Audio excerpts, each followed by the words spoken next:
और हमने फिरौन को अपनी सब निशानियां दिखाई, मगर वो तकजीब और इनकार ही करता रहा। कहने लगा कि मूसा, क्या तुम हमारे पास इसलिए आए हो कि अपने जादू के जोर से हमें हमारे मुल्क से निकाल दो? तो हम भी तुम्हारे मुकाबिल ऐसा ही जादू लाएंगे।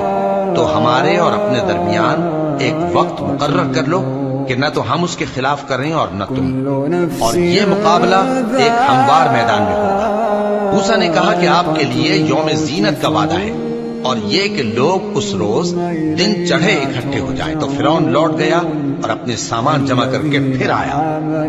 मूसा ने उन जादूगरों से कहा कि ये तुम्हारी बर्बादी होगी, अल्लाह पर झूठ न बांधो, वो तुम्हें अजाब से फना कर देगा।